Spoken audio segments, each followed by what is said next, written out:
గెలవాలి కదా. మీకు దమ్ముంటే నేను చెప్తా ఉన్నా, ఈ ఎమ్మెల్సీ ఎన్నికల్లో నిలబడ్డ రెడ్డిలకు చెప్తా ఉన్నా, మీకు దమ్ముంటే మీరు గెలువురు పోర్రాయిగా, మీరు గెలువరి చూపిస్తా. ఈ ఎన్నికలలో మీకు డిపాజిట్లు కూడా రావు, రానియం కూడా. ఇక వాళ్ళు చూడరికి కాకతీయ యూనివర్సిటీలో చూడరి, కాకతీయ యూనివర్సిటీలో ఎన్నడూ లేంది వీసీ ఓసీ ఆయన రెడ్డి పాలన నడిపిస్తేందుకు యూనివర్సిటీ చరిత్రలో లేని ఇంకొక రెడ్డిని ఏం చేసిండు, ఏకంగా ఓఎస్డీ అని కొత్త పోస్టు నియమించుడు. ఓఎస్డీ అని ఎక్కడి మీరు, ఎక్కడి కథ, ఏ ఊరు మీది, ఏ ఊరికెళ్ళొచ్చారు?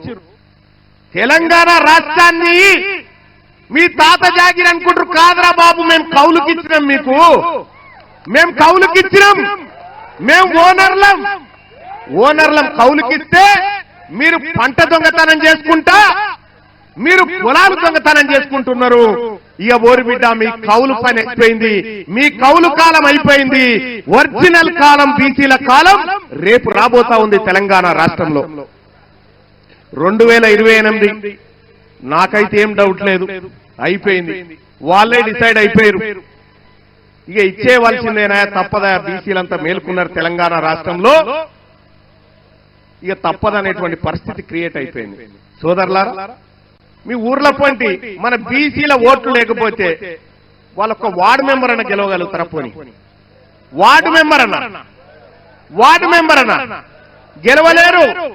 2028లో ఈ తెలుగు గడ్డ మీద మొట్టమొదటి బీసీ ముఖ్యమంత్రి కాబోతా ఉండు ఈ తెలంగాణ రాష్ట్రానికి.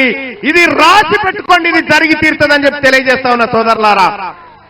తెలంగాణ రాష్ట్రానికి చివరి ఓసీ ముఖ్యమంత్రి రేవంత్ రెడ్డి గారే. ఆ తర్వాత ఇంకెవరు కారు, కౌలు కాలం అయిపోయింది కాబట్టి కారని చెప్పి తెలియజేస్తా ఉన్నా సోదరులారా. విషయానికి నేను ఇలా చాలా ఇప్పుడు